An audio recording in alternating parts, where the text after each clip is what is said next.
పరిశుద్ధాత్మ ప్రత్యక్షతలు. యేసుప్రభు ఏర్పాటు చేసుకున్న శిష్యులందరూ యేసయ్య ఒక రోజు ఒలీవ కొండ కాడ ఏకాంతంగా కూర్చొని ఉన్నాడు. ఆ కూర్చొని ఉన్న సందర్భంలో ఆయన దగ్గరికి వచ్చి అడుగుతున్నారు, అయ్యా, నీ రాకడకును ఈ యుగ సమాప్తికి గల సూచనలు ఏంటియో మాతో చెప్పుము అని అడిగారు. అప్పుడు యేసు ప్రభువు శిష్యులకు చెప్తున్న మాటలలో మొదటిగా రాకడకు సూచనలు చెప్పాడు కొన్ని, రెండవదేమో ఈ యుగ సమాప్తికి సూచనలు చెప్పాడు.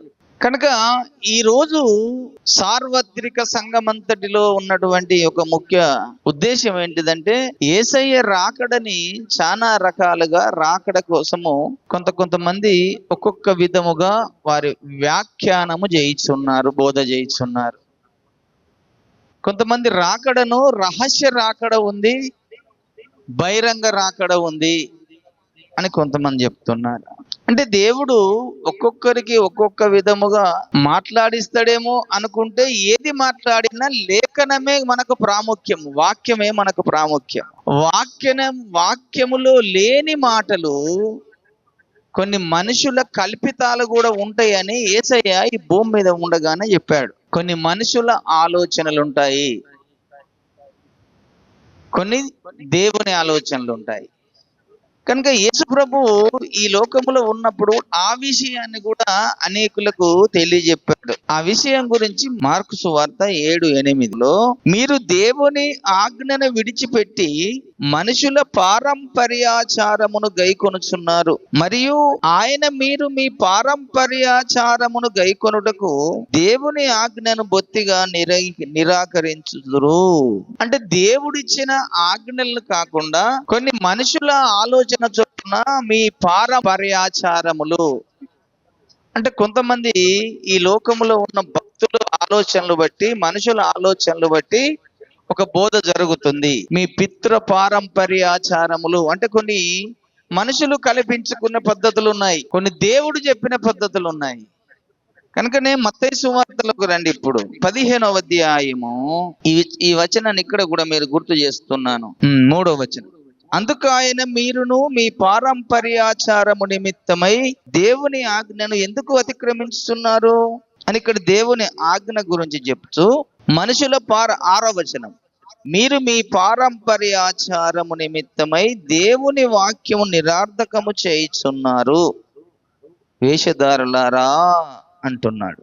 అంటే మనుషులు కల్పించే పద్ధతులు కొన్ని పెట్టుకొని దేవుని ఆజ్ఞను పూర్తిగా విసర్జిస్తున్నారు. దేవుడు ఏం చెబుతున్నాడు?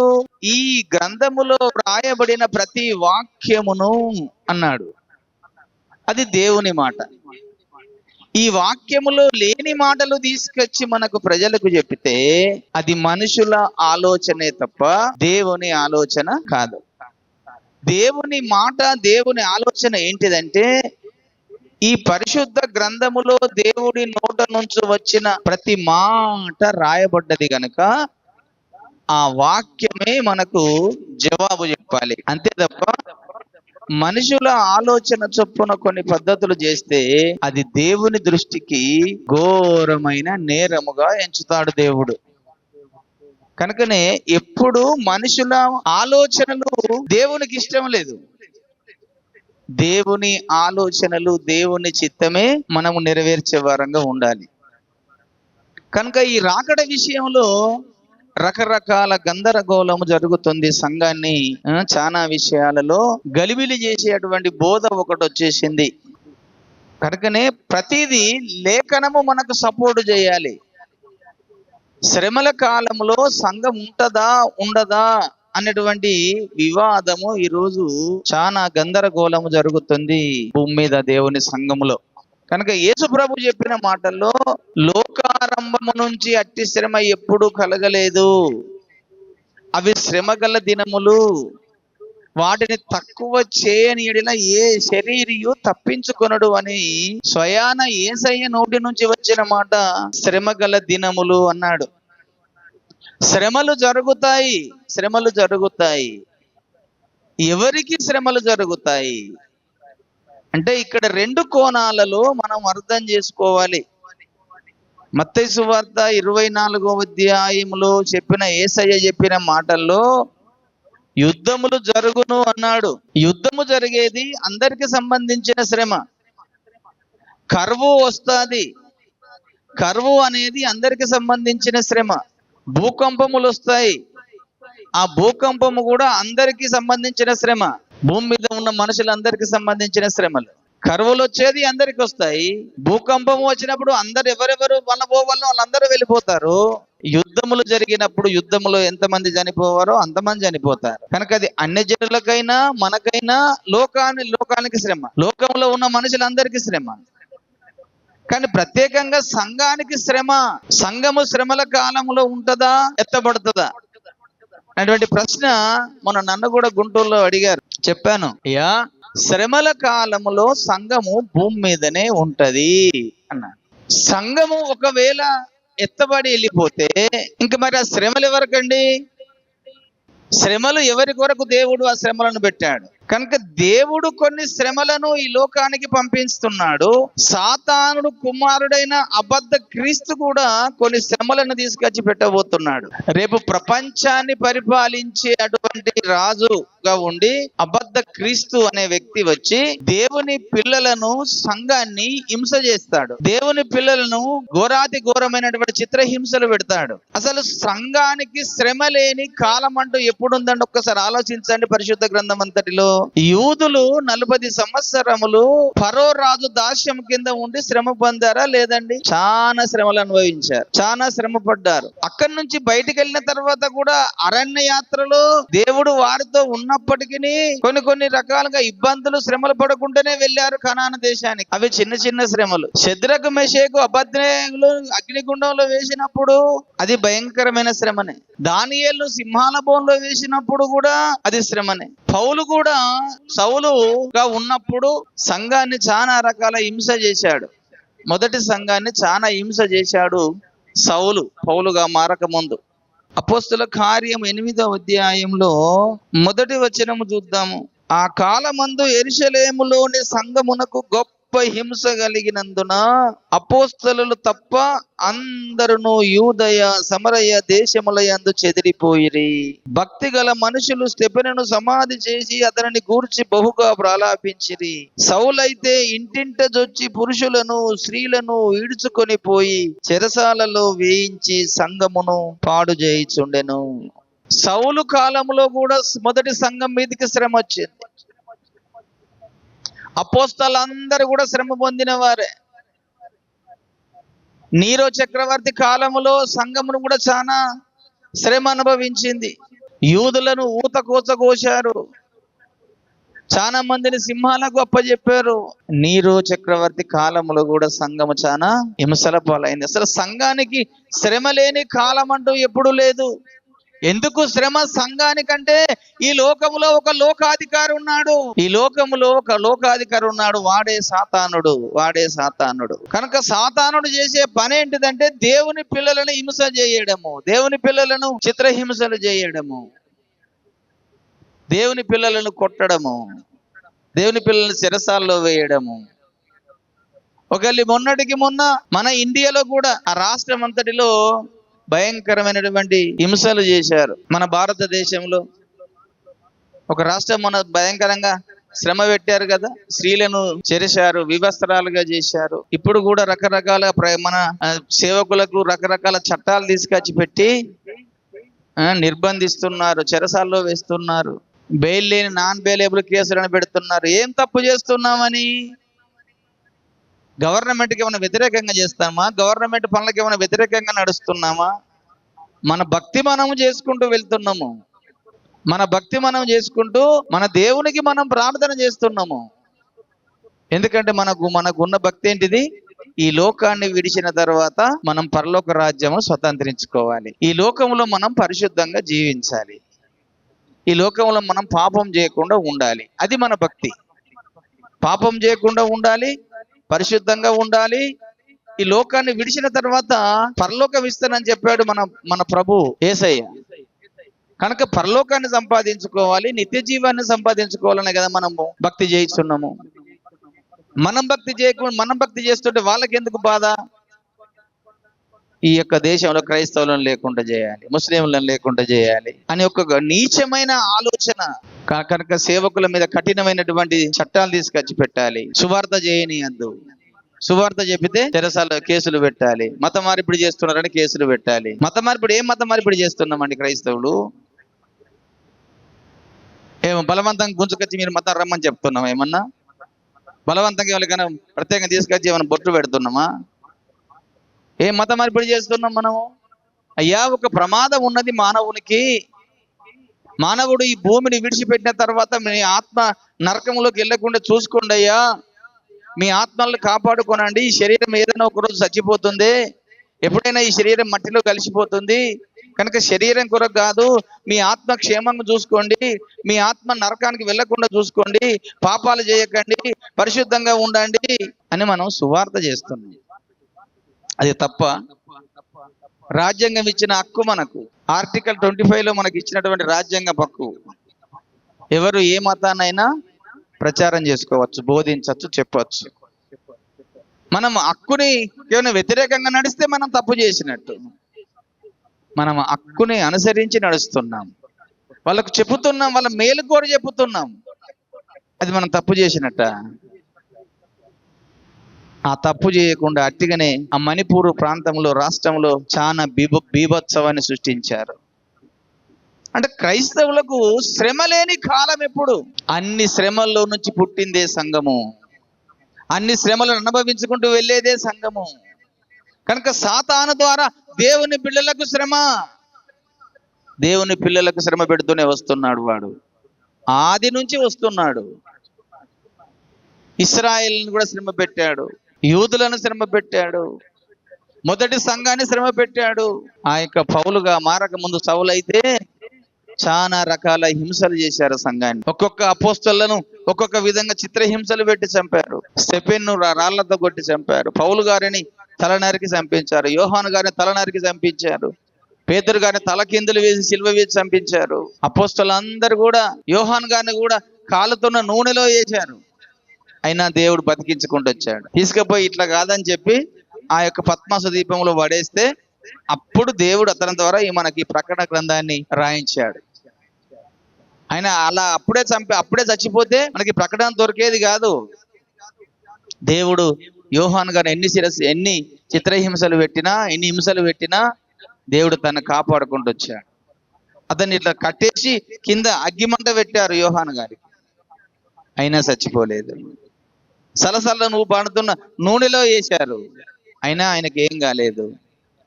ఇట్లా చావడని చెప్పి తీసుకువెళ్ళి ఆయనని ఆ పద్మాసు దీపంలో ఆ యొక్క దీవిలో పడేశారు, బయటకు రాకుండా, సువార్త చెప్పకుండా ఉండాలని.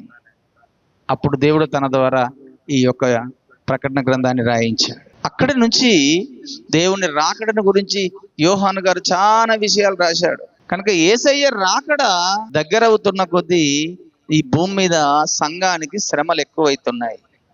ఎందుకు ఎక్కువైతున్నాయి అని అంటే, యేసయ్య వస్తే సాతాను భూమి మీద లేకుండా చేస్తాడు. ఇప్పుడు ఇక సాతాను గాని బంధించేస్తాడు, సాతాను అగ్ని గంధకాల గుండంలో పడేస్తాడు. కనుక ఇప్పుడు రాకుండా ఉండాలి యేసయ్య అని అంటే భూమి మీద సువార్త సంపూర్తిగా జరగద్దు.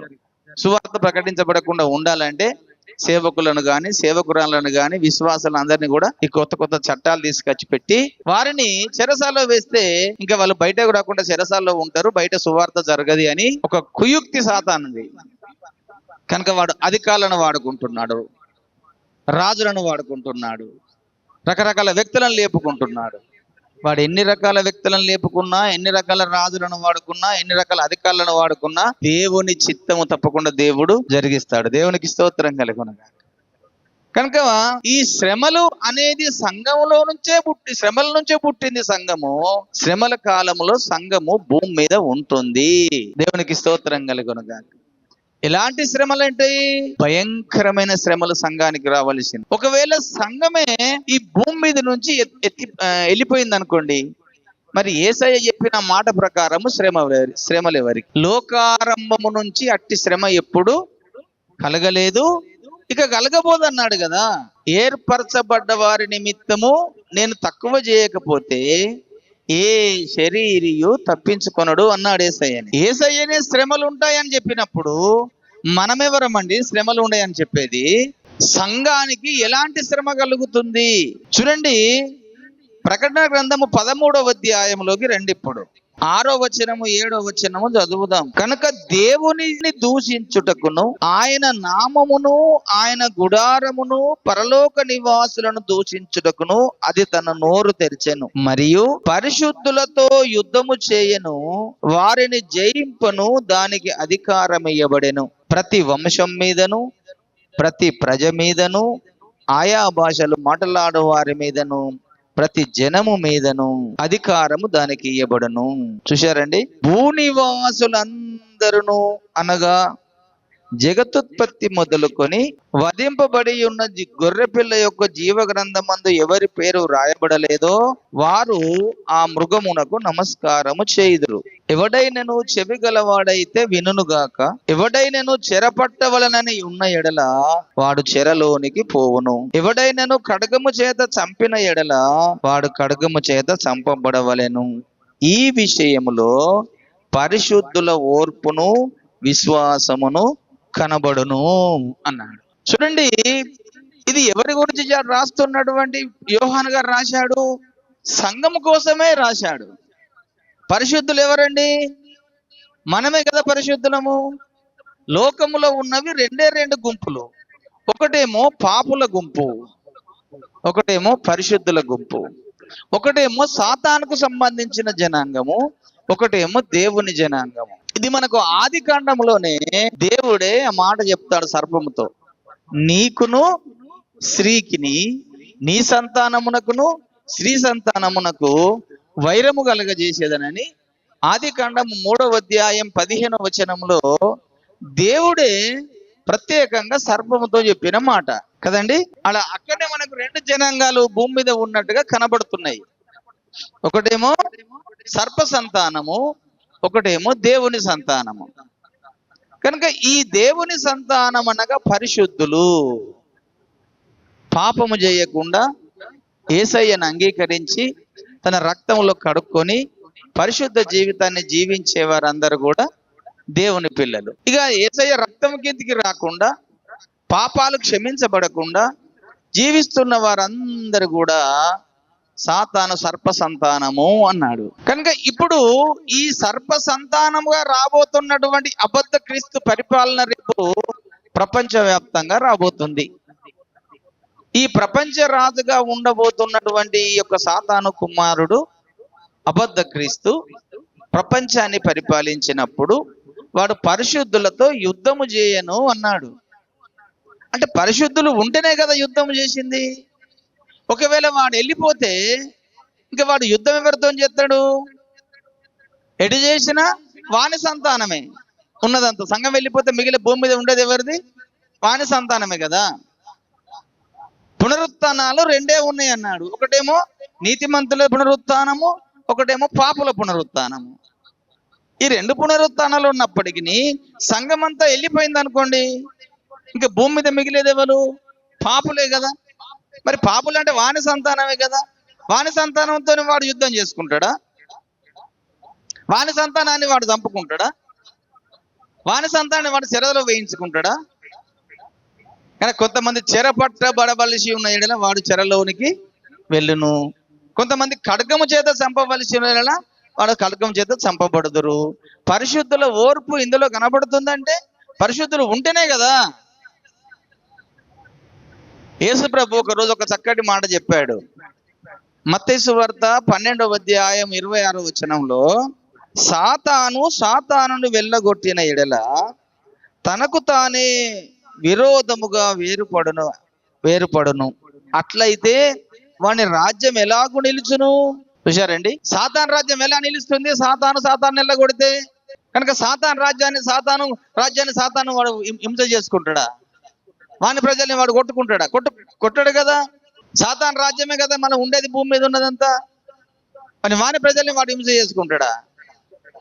కనుక సాతానుని రాజ్యాన్ని ఎలా కూల్చుకోడో, కనుక పరిశుద్ధులు ఉంటేనే పరిశుద్ధులతో యుద్ధం చేస్తాడు వాడు. ఈ వాక్య ప్రకారము పరిశుద్ధులు భూమి మీద ఉంటారని ఈ లేఖనం మనకు ఆధారం, అది గుర్తు పెట్టుకోనండి. రెండవది ప్రకటన గ్రంథము 12వ అధ్యాయంలో కూడా రండి, 17వ వచనాన్ని చూద్దాం. అందుచేత ఆ ఘట సర్పము అగ్రహము తెచ్చుకొని దేవుని ఆజ్ఞలను గైకొనుచు యేసును గూర్చి సాక్ష్యం ఇచ్చుచున్న వారైన ఆమె సంతానములో శేషించిన వారితో యుద్ధము చేయుటకై బయలువెడిలి సముద్ర తీరమున నిలిచెను అన్నాడు.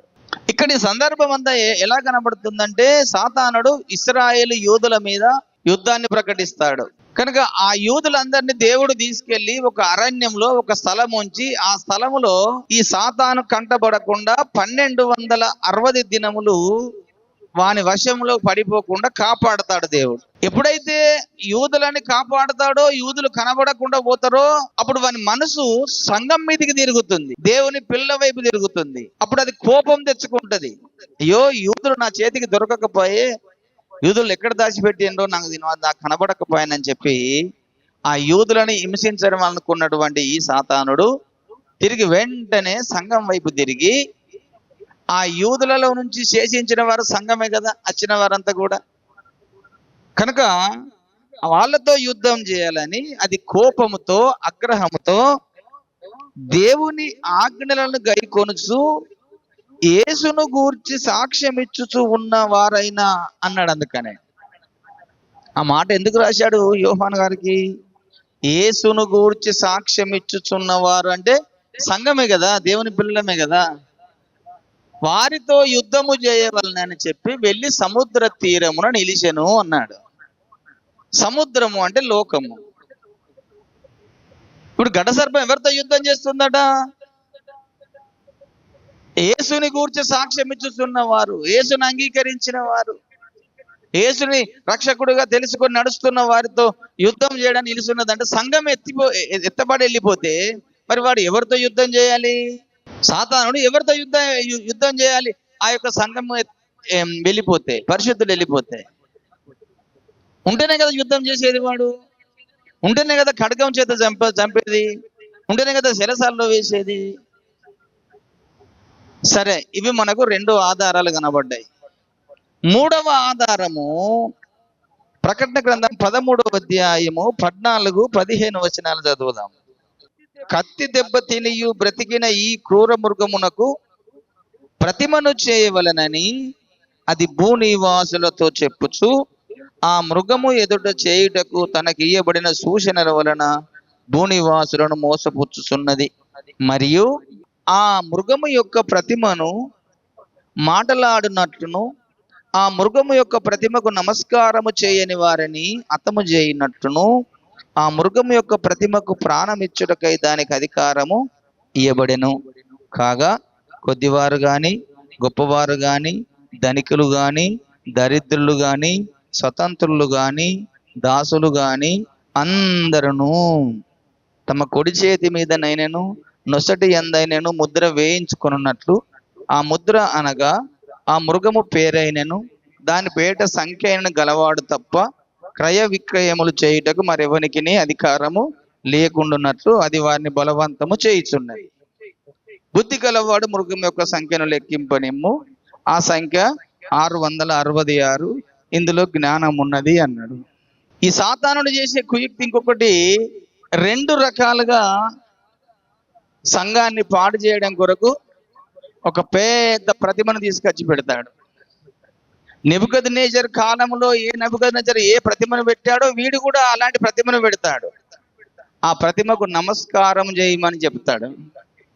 భూనివాసులు అందరూ అన్నాడు. అందుకని క్రైస్తవులైనా, ముస్లిములైనా, ఎవరైనా, హిందువులైనా, తర్వాత సిక్కులైనా, ఈ భూమి మీద నివసిస్తున్నటువంటి ప్రతి మనుషుడు ఎవరైనా ఆ ప్రతిమకు నమస్కారం చేయమని ఒక ఆజ్ఞ జారీ చేస్తారు. ఆ ప్రతిమకు నమస్కారం చేసినా మన రక్షణ పోతుంది. సరే, మీరు ఎందుకంటే క్రైస్తవులమైన మనము విగ్రహారాధన చేయొద్దని మనకు దేవుడు చెప్పిండు కనుక మనము ఆ విగ్రహానికి మొక్కం.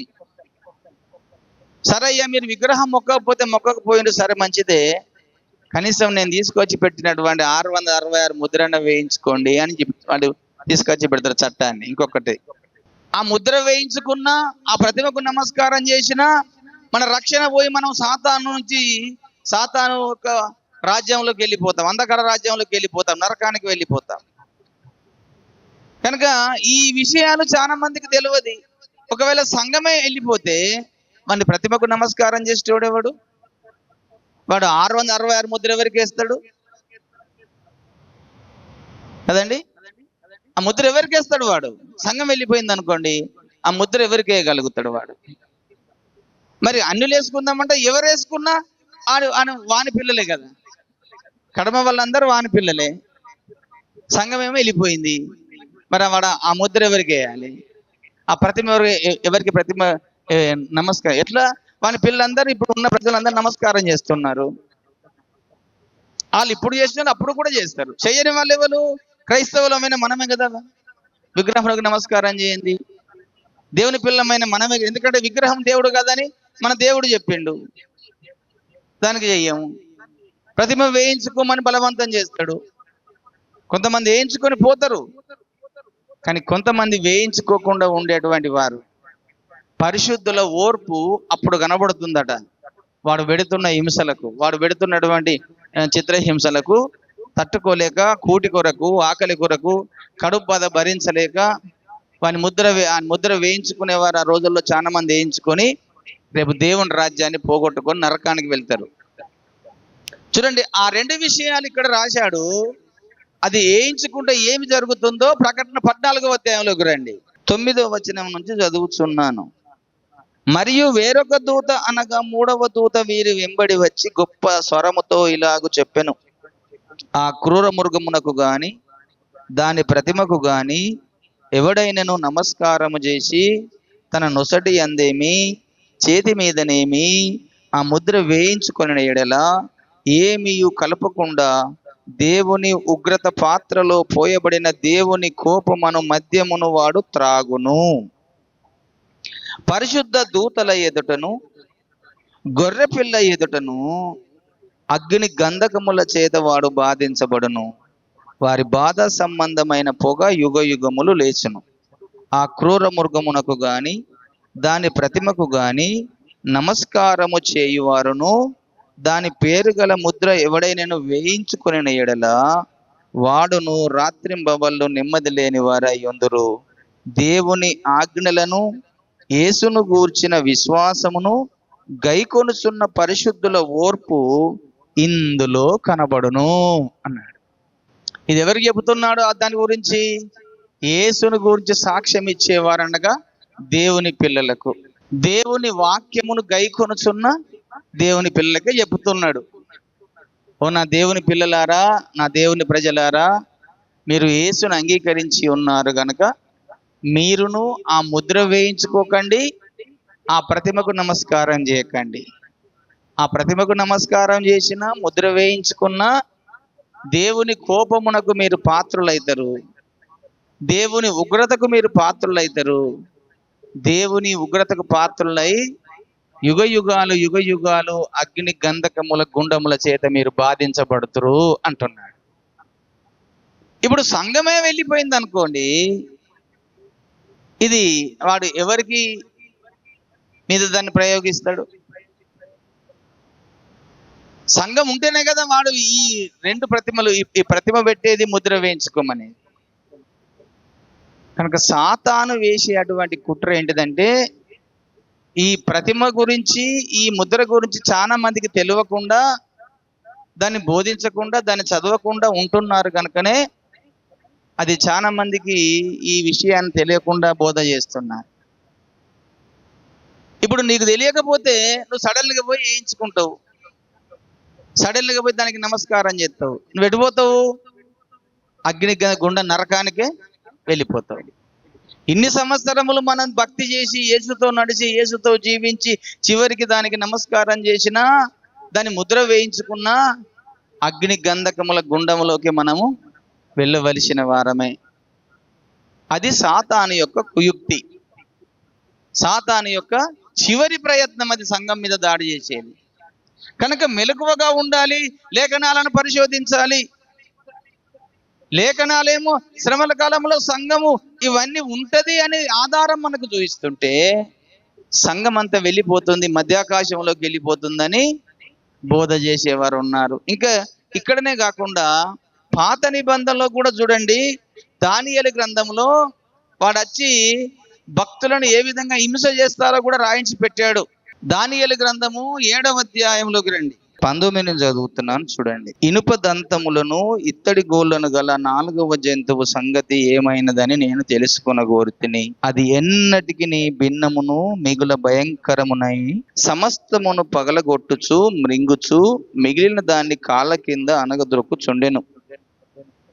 మరియు దాని తలపైనున్న 10 కొమ్ముల సంగతియు వాటి మధ్యను పెరిగిన 3 కొమ్ముల సంగతి ఏమిటి? కొమ్ములను కొట్టివేసి కన్నుల నుండి గర్వముగా మాటలాడు నోరు గల ఆ వేరగు కొమ్ము సంగతి, అనగా దాని కడమ కొమ్ముల కంటే బలము కలిగిన కొమ్ము సంగతి విచారించి తిని. ఆ కొమ్ము పరిశుద్ధులతో యుద్ధము చేయిచు వారిని గెలుచునదాయెను అన్నాడు. ఇక్కడ పరిశుద్ధులతో యుద్ధము చేయిచు వారిని గెలుస్తుదనన్నాడు. ఇదే అధ్యాయంలో 25వ వచనం చదువుతున్నాను మళ్ళీ. ఆ మహారాజు మహోన్నతునికి విరోధముగా మాటలాడుచు మహోన్నతుని భక్తులను నలగగొట్టును. అతడు పండుగ కాలములను న్యాయ పద్ధతులను విచారణ చేయబోనుకొనును. వారు ఒక కాలములు అర్ధకాలము అతని వశమున ఉందురు అన్నాడు. అతని అధికారము నశింపజేయుటకును నిర్మూలము చేయుటకును తీర్పు విధింపబడిన గనుక అది కొట్టివేయబడును. అంటే వానికి ఇచ్చిన అధికారము 3.5 సంవత్సరాలు. పరిశుద్ధులతో యుద్ధము చేయను, వారిని జయింపను, వారిని నలగొట్టను, యెహోవా భక్తులందరిని నలగొట్టను, వానికి అధికారం ఇవ్వబడ్డదంట. అంటే క్రైస్తవ సంఘాన్ని 3.5 సంవత్సరాలు భూమి మీద భయంకరమైన హింస పెట్టే అటువంటి స్థితి ఒకటి రాబోతుంది. దేవుని భక్తులు ఎవరండి? మనమే కదా భక్తులము. పరిశుద్ధులు ఎవరు? మనమే పరిశుద్ధులము కదా. ఈ పరిశుద్ధులను హింస చేయడానికి వాడు రాబోతున్నాడు. ఆ హింస జరుగుతున్నప్పుడు మనం భూమి మీదనే ఉంటాము. భూమి మీదనే ఉండి వారిని మనం హింసలను ఎదుర్కొంటూ ఉంటాము. అప్పుడు కత్తి చేత చంపబడేవారు అనేకులు హతసాక్షులు అవుతారు. చెరసాల్లోకి వెళ్ళేవారు చెరసాల్లోకి వెళ్ళిపోతారు. దేవుని చిత్తము లేకుండా ఏది కూడా మనకు జరగదు. కనుక దేవుడు ఎవరెవరిని ఎలాగూ వానికి అప్పజెప్పుతాడో ఆయన అప్పజెప్పుతాడు. కనుక ఇంకొక మాట ఏంటిదంటే, హతసాక్షుల యొక్క లెక్క కూడా సంపూర్తి కావాలన్నాడు యేసయ్య కదండి. ఈ భూమి మీద ఉన్న హతసాక్షుల యొక్క లెక్క సంపూర్తి కావాలని ఆ ముద్రల్లో 5వ ముద్ర విప్పినప్పుడు ఆ బలిపీఠము కింద ఉన్నటువంటి ఆత్మలు ఆయనకు మొరపెట్టగా విన్నరన్నాడు కదండి. ప్రకటన గ్రంథము 6వ అధ్యాయంలోకి రండి, 9వ వచనం. ఆయన 5వ ముద్రను విప్పినప్పుడు దేవుని వాక్యము నిమిత్తము తామిచ్చిన సాక్ష్యము నిమిత్తము వధింపబడిన వారి ఆత్మలను బలిపీఠము క్రింద చూసితిని. వారు నాదా సత్యస్వరూపి పరిశుద్ధుడా, ఎందాక తీర్పు తీర్చకయు మా రక్తము నిమిత్తమును భూనివాసులకు ప్రతిదండన చేయకయు ఉందువని బిగ్గరగా కేకలు వేసిరి. తెల్లని వస్త్రములు వారిలో ప్రతివానికి ఇయ్యబడెను. మరియు వారి వలనే చంపబడబో వారి సహదాసుల యొక్కయు సహోదరుల యొక్కయు లెక్క సంపూర్తి అగు వరకు ఇంకా కొంచెము కాలము విశ్రమించవలనని వారితో చెప్పెను. అంటే వారి వల్ల చంపబడబోతున్న వారి లెక్క సంపూర్తి కావాలంట. సంఘమే వెళ్ళిపోయింది అనుకోండి, మరి హతసాక్షులు ఎవరైతారు? హతసాక్షులుగా అయ్యేవారు ఎవరు? హతసాక్షుల లెక్క సంపూర్తి కావాలని దేవుడు చెప్పి యోహాన్ రాశాడు కదా. మరి రేపు హతసాక్షుల లెక్క ఒకటి ఉంది దేవుని దగ్గర. ఎంతమంది చెరసాలలోకి వెళ్ళాలో చెరసాలలోకి వెళ్తారు, ఎంతమంది కత్తి చేత చంపబడాలో అంతమంది చంపబడతారు. వీరందరూ పరిశుద్ధులే కదా. వాడు హింస చేసేది పరిశుద్ధులనే కదా, దేవుని పిల్లలనే కదా. మరి దేవుని పిల్లలే పైకి వెళ్ళిపోతే ఈ అన్ని జరిగేది ఎవరికి? ప్రకటన గ్రంథము 7వ అధ్యాయంలో కూడా రండి, 13, 14 చదువుతున్నాను. పెద్దలలో ఒకడు తెల్లని వస్త్రములు ధరించుకున్న వీరెవరు, ఎక్కడి నుండి వచ్చిరని నన్ను అడిగాను. అందుకు నేను, అయ్యా నీకే తెలియననగా అతడు ఇలాగు నాతో చెప్పెను, వీరు మహాశ్రమల నుండి వచ్చిన వారు, గొర్రె పిల్ల రక్తములో తమ వస్త్రములను ఉతుక్కొని వాటిని తెలుపు చేసుకొనురి. మీరు ఎక్కడికి వెళ్ళిపోయారట? మహాశ్రమలో నుంచి వచ్చిన వారు. ఇప్పుడు యేసయ్య ఏం చెప్పాడు మూల వచనములో? మహాశ్రమ కలుగును అన్నాడా లేదా? ఆ శ్రమ భూమి పుట్టిన ఎవరికట్టి శ్రమ కలగలేదు, ఎప్పుడు కలగబోదు, మహాశ్రమ కలుగును అన్నాడు. ఇక్కడ మళ్ళీ ప్రకటనలో ఏం చెబుతున్నాడు యోహాను గారు దానికి? వీరు మహాశ్రమలో నుంచి వచ్చిన వారు, గొర్రెపిల్ల రక్తములో తమ వస్త్రములు ఉతుక్కొని తెలుపు చేసుకునేవారు. అంటే మహాశ్రమలో చంపబడిన వారు, హతసాక్షులైన వారు అక్కడికి వెళ్ళితేనే కదా వాళ్ళని చూసి అనేది. వీరు మహాశ్రమలో నుంచి వచ్చిన వారు, గొర్రెపిల్ల రక్తంలో కడగబడిన వారు. అంటే ఆ శ్రమలో కూడా వాళ్ళు యేసయ్యను అంగీకరించి యేసయ్య రక్తంలో కడుక్కొని పరిశుద్ధపరుచుకొని పరిశుద్ధంగా జీవిస్తుంటే వాడు ఆ శ్రమ కల చంపేస్తాడు చాలా మందిని. ఆ చంపేసిన వారందరూ అక్కడ కనబడుతుంటే వారిని చెప్తున్నారు, గొప్ప జన సమూహము కనబడదట వానికి. రాబోతున్న దినాలలో సంఘాన్ని చాలా హింసల పాలు సంఘానికి జరుగుతుంది. అబద్ధ క్రీస్తు 3.5 సంవత్సరాలు వాడు వచ్చేదే సంఘాన్ని హింస చేయడం కొరకు, సంఘాన్ని బాధలు పెట్టడం కొరకు. ఇంతకుముందు అలాంటి విషయాలు జరిగాయి. నెబుకద్నెజరు కాలంలో హింసలు జరిగాయి, దానియేలు దర్యావేషు కాలంలో హింసలు జరిగాయి, పౌలు కూడా హింసలు చేశాడు, నీరో చక్రవర్తి రోమా సామ్రాజ్యం రోమకాల సంఘానికి హింస జరిగింది. శ్రమలు లేని కాలం ఎక్కడండి సంఘానికి? ఇప్పుడు వచ్చేటి అన్ని చిన్న చిన్న శ్రమలే. రేపు రాబోతున్న శ్రమలు చాలా భయంకరమైన శ్రమలు. నీకు కనీసము ఈ యొక్క గవర్నమెంట్ పాల ప్యాకెట్ కూడా ఇయ్యేది, చక్కెర కూడా ఇయ్యేది, కరెంటు కూడా ఇయ్యేది, రేషన్ కార్డు బియ్యం కూడా ఇయ్యేది. నువ్వు క్రైస్తవుడు అయినందుకు నీకు ఏమి ఇయ్యనని చెప్తాడు వాడు. తట్టుకుంటాం. అప్పుడు తట్టుకొని ఉన్నవారికే పరలోక రాజ్యం. ఏదో ఇప్పుడు ఏం శ్రమ మంచిగానే ఉన్నాం అనుకుంటాం, కానీ రేపు మన యేసయ్య మన కొరకు ఎన్ని శ్రమలు ఒకసారి ఆలోచించండి. అసలు మన యేసయ్య మన కొరకు ఎన్ని శ్రమలు పడ్డాడండి? మన యేసయ్య మనకు శ్రమలు పడలేదా? ఒకళ్ళు కొడుతుంటే తన్నుతుంటే ముళ్ళ కిరీటం పెట్టి సీరబడి కొడుతుంటే ఆయన ఎన్ని శ్రమలు భరించిండు? అన్ని శ్రమలు భరించి ఆ రక్తాన్ని భూమి మీద చిందించిండు. ఆ రక్తం ఇచ్చి నిన్ను కొనుక్కున్నది ఎందుకంటే నీకు ఈ దేహాన్ని విడిచిన తర్వాత ఇంకొక లోకంలో ఆ పరలోక రాజ్యం ఆయన పట్టణంలో నీకు వారసత్వం కల్పించాలని ఆయన చేసిన గొప్ప త్యాగం.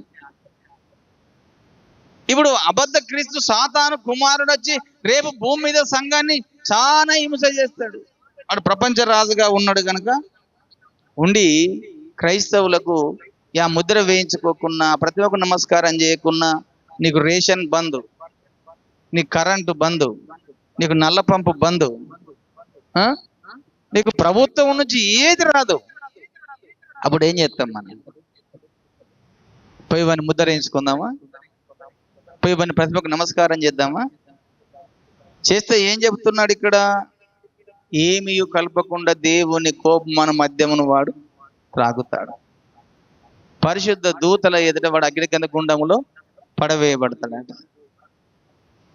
అంటే ఇన్ని రకాల లేఖనాలన్నీ కూడా దేవుని పిల్లలకు శ్రమ వస్తుంది, శ్రమగల దినాలని దేవుడు చెప్తుంటే శ్రమలు లేకుండా సంఘం చక్కగా వెళ్ళిపోయి మధ్యాకాశంలో ఉంటుంది అని చెప్తున్నటువంటి వారు ఉన్నారు.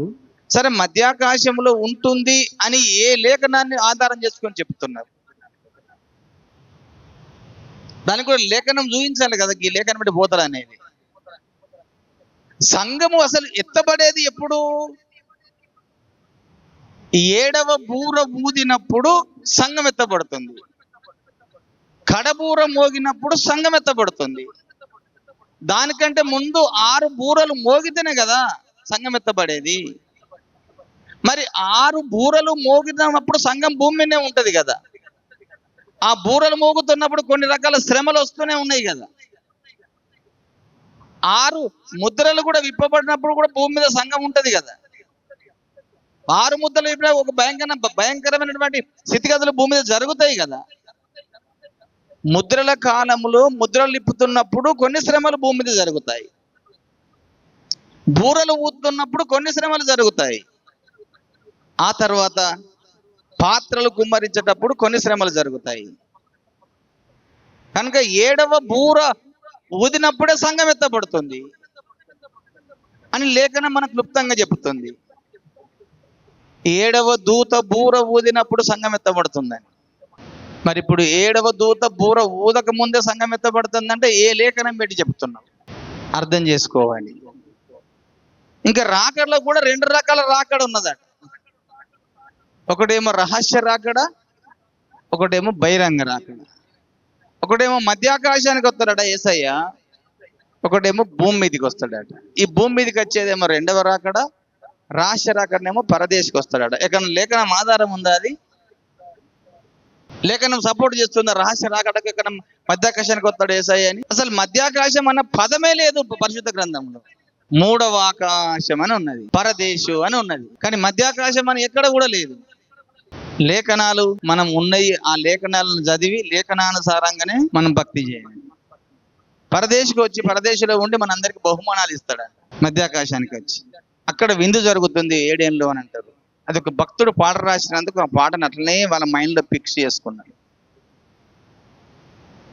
7 ఏళ్ళు పరిశుద్ధులకు విందవబోతుంది, 7 ఏళ్ళు లోకం మీదికి శ్రమ రాబోతుంది, ఈ సువార్త మోయబడున్, వాక్యమే కరువగును, యేసు రాజుగా వచ్చుచున్నాడు, భూలోకమంతా తెలుసుకుంటాడు అని ఈ పాటలో అది పెట్టిండు. కనుక 7 ఏళ్ళు పరిశుద్ధులకు విందవబోతుంది, 7 ఏళ్ళు లోకం మీదికి శ్రమ రాబోతుంది అని చెప్పాడు. అంటే శ్రమ వస్తుంది కానీ మేము ఉండం, మేము వెళ్ళిపోతామని వాళ్ళ బోధ. తర్వాత ఇంకొక మాటను వాడుతున్నారు, యేసు దొంగ వలె వస్తానని చెప్పాడు కదా. దొంగ వచ్చేది ఎవరికైనా కనబడుతుందా? దొంగ వచ్చేదేమో దొంగగా వచ్చేదేమో రహస్య రాకడ, మేఘారూఢై వచ్చేదేమో 2వ రాకడ అని చెప్పుకొస్తున్నా. ఆ మాటను ఎందుకు వాడాడో చూడండి ఒక్కసారి, మీకు గుర్తు చేస్తాను. మత్తయి సువార్త 24వ అధ్యాయంలోనే యేసు ప్రభు రాకడకు సూచనలు చెప్తూ అందులో ఈ మాట వాడాడు. 43వ వచనం, ఏ జామున దొంగ వచ్చునో ఇంటి యజమానునికి తెలిసి ఉండిన ఎడల అతడు మెలకువగా ఉండి తన ఇంటి వారికి కన్నం వేయనియడని మీరు ఎరుగుదురు. మీరు అనుకోని గడియలో మనిషి కుమారుడు వచ్చును గనుకనే మీరును సిద్ధముగా ఉండుడి అన్నాడు. అంటే దొంగ ఏ విధంగా వస్తాడో ఇంటి యజమానునికి తెలిసిన ఎడల వాడు మెలకువగా ఉండి దొంగ రాకుండా వాడు వచ్చినాకనే ఎదుర్కొంటాడు కదా అని ఒక మాటను ఈ లోకములో ఒక దొంగని గురించి చెప్తూ మనం మెలకువగా ఉండే విషయాన్ని చెప్తున్నాడు ఆయన. ఈ లేఖనాలు మీకు తెలియకపోతే మీరు నిద్రపోతున్న మత్తులు, ఈ లేఖనాలు మీకు అన్ని తెలిస్తే మీరు మెలకువగా ఉన్నట్టు.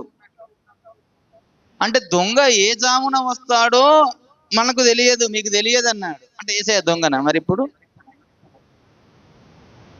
యేసయ్య దొంగ కాదు కదా.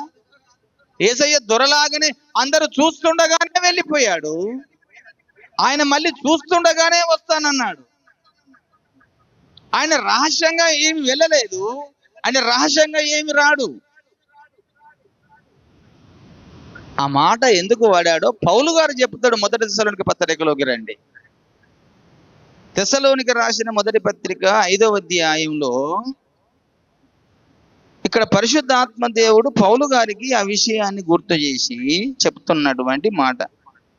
5వ అధ్యాయము 4వ వచనం చదువుతున్నాను. సహోదరులారా, ఆ దినము దొంగ వలె మీ మీదికి వచ్చుటకు మీరు చీకటిలో ఉన్నవారు కారు, మీరందరూ వెలుగు సంబంధులను పగటి సంబంధులనై ఉన్నారు. మనము రాత్రి వారము కాము, చీకటి వారము కాము. కావున ఇతరుల వలె నిద్రపోక మెలకువగా ఉండి మత్తులము కాక యుందుము. నిద్రపోవారు రాత్రి వేళ నిద్రపోదురు, మత్తుగా ఉండువారు రాత్రి వేళ మత్తుగా ఉందురు. మనము పగటి వారమై ఉన్నాము గనుక మత్తులమై ఉండక విశ్వాస ప్రేమలను కవచము రక్షణ నిరీక్షణయు శిరస్రావమును ధరించుకుందుము. ఎందుకనగా మన ప్రభు అయిన యేసుక్రీస్తు ద్వారా రక్షణ పొందుటకే దేవుడు మనలను నియమించెను గాని ఉగ్రత పాత్రల కూడా నియమింపలేదని ఈ మాటను పట్టుకుంటున్నారు వాళ్ళు. దేవుడు మనల్ని రక్షణ పొందుటకే నియమించింది కానీ నియమించలేదు అని ఈ మాటను పట్టుకుంటున్నారు. అక్కడ చెప్పినటువంటి అర్థము పరిశుద్ధాత్మ దేవుడు పౌలు రాయించింది వేరు. మనము ఎవరట? వెలుగు సంబంధులము, పగటి సంబంధులము. మనం వెలుగెవరు? దేవుడు వెలుగు. మనం చీకట్లో ఉన్న వారం కాదని ఇక్కడ రెండు జనాంగాల గురించి చెప్తూ, ఒకటేమో అన్ని జనుల గురించి చెప్తూ, ఒకటేమో దేవుని సంబంధుల గురించి చెప్తూ, అన్ని జనులకు వారందరూ చీకటి సంబంధులు గనక దొంగ ఏ విధంగా వచ్చునో, అసలు యేసయ్య ఎప్పుడు వస్తాడో అన్ని జనులకు తెలియదు. యేసయ్య ఏ దినమున వస్తాడో ఆయనకు ఏం సంబంధం, వారికి ఏం తెలుసు యేసు గురించి? వాళ్ళు చీకట్లో ఉన్నవారు, వారు మత్తులుగా ఉంటారు, నిద్రపోతారు, అన్ని చేస్తారు. వాళ్ళకు దానికి సంబంధమే లేదు కదా అన్ని జనులకు. కనుక మనము పగటి వారము, మనము ఆ రాకడ గురించి మనకు తెలుసు. మనము నిద్రపోయే వారం కాదు కదా. మనకు ఆ విషయాలన్నీ ఇప్పుడు తెలుసుకుంటున్నాం. యేసయ్య ఎప్పుడు వస్తాడో మనం తెలుసుకుంటున్నాం కనుక మనకు ఇప్పుడు ఆ వెలుగు సంబంధులం. కనుక దొంగ వచ్చినట్టు రాడు యేసయ్య. అన్ని జనులకు దొంగలాగా వస్తాడు అని చెప్తున్నాడు. అంటే వారికి తెలియదు రాకడ కోసం. మనమైతే వెలుగు సంబంధులము. ఈ సూచనలు జరుగుతున్నప్పుడల్లా మనకు యేసయ్య వస్తున్నాడు మనకు తెలిసి చెప్పిండు. అందుకని యుద్ధాలు జరుగును, కరువులు వచ్చును, భూకంపాలు వచ్చును అని జరుగుతున్నప్పుడు మనం ఏమనుకోవాలి? మన యేసయ్య వస్తున్నాడని తెలుసుకోవడం కొరకే ఆ మాట వాడిండు. అన్ని జనులకు దొంగ వలె మనకు దొరవలే వస్తాడట. మనకు ఎలాగొస్తాడు? మేఘారూరుడై వచ్చుచున్నాడు అన్నాడు. మేఘాల మీద వస్తాను అన్నాడు. అందరికి కనబడే విధంగా వస్తానన్నాడు యేసయ్య. ఆయన దొంగ వలె ఎందుకు వస్తాడు? దీన్ని పట్టుకొని ఈ దొంగ వలె అన్నమాట మనకు కాదు, అది రహస్య రాకడ. ఇంకోటి బహిరంగ రాకడ అని చెబుతున్నారు. రహస్య రాకడ, బహిరంగ రాకడ అని పరిశుద్ధ గ్రంథంలో ఏమి లేదు. మధ్యాకాశం అనే పేరే లేదు పరిశుద్ధ గ్రంథంలో. ఇక్కడ ఒకటి దేవుని రాకడ అని చెప్పాడు. కనుక నీ శిష్యుడు అర్థం, నీ రాకడకును యుగ సమాప్తికి సూచనలు ఉన్నారు తప్ప కానీ అయ్యా నువ్వు రహస్యంగా వస్తావా, నువ్వు బహిర్గతంగా వస్తావా అని అక్కడ ఏం అడగలేదు శిష్యులు. ఆయన కూడా ఆ విషయాలు ఏం చెప్పలేదు. ఆయన రాకడకు సూచనలు చెప్పాడు, యుగ సమాప్తికి సూచనలు చెప్పాడు. కనుక దేవుని సంగమ, దేవుని పిల్లలారా, శ్రమల కాలంలో సంఘము మనం అందరము ఉంటాము. సంఘాన్ని శ్రమలను ఎదుర్కొని బంగారము అగ్నికి వెళ్తే ఏ విధంగా ఎంత దగ మెరిసిపోతుందో, ఒక విశ్వాసి శ్రమలు అనుభవించుకుంటూ వెళితేనే దగ మెరిసేవారుగా తయారవుతారు. మనము దగ మెరవాలి అని అంటే బంగారం అగ్నికి వెళ్ళినట్టుగా మనం కూడా శ్రమల గుండానే వెళ్ళాలి. మన యేసయ్య కూడా మన కొరకు శ్రమ అనుభవించాడు. మనల్ని కూడా శ్రమల గురించినే తీసుకెళ్తాడు. కనుక శ్రమలు అనేది మన సంఘానికి తప్పకుండా జరుగుతాయి. శ్రమల కాలములో ఆ వచనాల ప్రకారము సంఘం ఉంటుంది. కనుక ఇంకొక మాట చెప్పాడు, అదే ప్రకటన గ్రంథం 2వ అధ్యాయం 10వ వచనములో, ఇదిగో మీరు శోధింపబడినట్లు అపవాది మీలో కొందరిని చెరలో వేయించబోచున్నాడు. 10 దినములు శ్రమ కలుగును, మరణం వరకు నమ్మకంగా ఉండుము, నేను నీకు జీవ కిరీటం ఇచ్చేదను అన్నాడు. దేవునికి స్తోత్రం కలుగును. అపవాది కొందరిని చెరలో వేయించబోతున్నాడు. చాలా మంది ఆ రోజుల్లో చెరసాల్లోకి వెళ్తారు, చాలా మంది కత్తి చేత చంపబడతారు, రకరకాల హింసలు పొందుతారు, రకరకాల బాధలు అనుభవిస్తారు. అవి ఎందుకు? వాని ప్రతిమ కన్నా నమస్కారం. సాతాను పని ఏంటిది? నిన్ను ఎటు చేసి నీ రక్షణ పోగొట్టాలి, నువ్వు దేవుని రాజ్యానికి వెళ్లకుండా చేయాలి. అంటే ఆ ప్రతిమ కన్నా నమస్కారం చేయి, ముద్రణ వేయించుకో. సంఘం ఉంటేనే ఆడవాడు దాన్ని ఇంప్లిమెంటేషన్ చేస్తాడు. అదే లేకపోతే వాడు చేయవలసిన పనే లేదు కదా. సంఘం వెళ్ళిపోతే పరిశుద్ధులందరూ వెళ్ళిపోయినరు, ఇక ఉన్నోళ్ళందరూ వాణి జనాంగమే. కనుకనే యేసయ్య కూడా ఆ రెండు రకాల జనాంగం గురించి మత్తయి సువార్త 25వ అధ్యాయంలో 32వ వచనంలో రెండు జనాంగాలను చూపిస్తున్నాడు. కుడివైపునేమో గొర్రెలు, ఎడమ వైపునేమో మేకలు. అందరు తెలిసిన ఉపమానమే కదా అది. 32వ అధ్యాయంలో ఆయన మహిమగల సింహాసనం మీద కూర్చున్నప్పుడు కుడివైపున గొర్రెలను, ఎడమ వైపున మేకలను నిలబెట్టాను. కుడివైపున్న వారితో చూసి, నా తండ్రి చేత ఆశీర్వదించబడిన వారలారా, లోకం పుట్టినది మొదలుకొని మీకు ఈ రాజ్యమును స్వతంత్రించుకుని అని కుడివైపున్న వారితో చెప్పాడు. ఎడమ వైపున వారితో ఒక్కటే మాట చెబుతున్నాడు, నా తండ్రి చేత శపించబడిన వారలారా, మీరు నన్ను విడిచి అపవాదినికి వానికి చేసిద్దరు కనుక మీరు నిత్యాగ్నిలోకి వెళ్ళిపోండి అని వారికి చెబుతున్నాడు. రెండే గుంపులు కనబడుతున్నాయి, ఒకటి సాతాను సంబంధము, ఒకటి దేవుని పిల్లలు, ఒకటి సాతాను పిల్లలు. కనుక అదే మాటనే ఆది కాండంలో చెప్పాడు, ఒకటి సర్ప సంతానము, ఒకటి దేవుని సంతానము. కనుక పునరుత్థానాలు కూడా రెండే, ఒకటి నీతిమంతుల పునరుత్థానము, ఒకటి పాపుల పునరుత్థానం. ఆ మాట చెప్పాడు కదా ప్రకటన 20వ అధ్యాయంలో చూసి 2వ వచనం చదువుతున్నాను. అతడు ఆది సర్పము అనగా అపవాదనియు సాతాననియు ఆ ఘట సర్పమును పట్టుకొని 1000 సంవత్సరములు వారిని బంధించి అగాధంలో పడవేసి ఆ 1000 సంవత్సరములు గడుచు వరకు ఇక జనములను మోసకుపరచకున్నట్లు అగాధంలో మూసి దానికి ముద్ర వేసెను. అటు పిమ్మట వాడు కొంచెం కాలమునకు విడిచిపెట్టబలెను. అంతటా సింహాసనములను చూసి తిని వాటి మీద ఆసీనులై ఉండు వారికి విమర్శ చేయుటకు అధికారం ఇయ్యబడెను. మరియు క్రూర మృగమునకైనను దాని ప్రతిమకైనను నమస్కారము చేయక తమ నొసళ్ళ యందు గాని చేతుల యందు గాని దాని ముద్ర వేయించుకొనని వారిని యేసు విషయమై తామిచ్చిన సాక్ష్యము నిమిత్తమును దేవుని వాక్యము నిమిత్తము చిరఛేదనము చేయబడిన వారి ఆత్మలను చూసి తిని వారు బ్రతికిన వారై 1000 సంవత్సరములు క్రీస్తుతో కూడా రాజ్యము చేసిరి. దేవునికి స్తోత్రం కలుగునుగాక. ఆ బతికిన వారందరూ బ్రతుకుతారు. అప్పుడు మరి యేసయ్య వచ్చినప్పుడు అందరూ బ్రతుకుతారు. చిరఛేదనము చేయబడిన వారు సైతం బ్రతుకుతారు. మనకంటే ముందు చనిపోయిన వారందరూ కూడా బ్రతుకుతారు.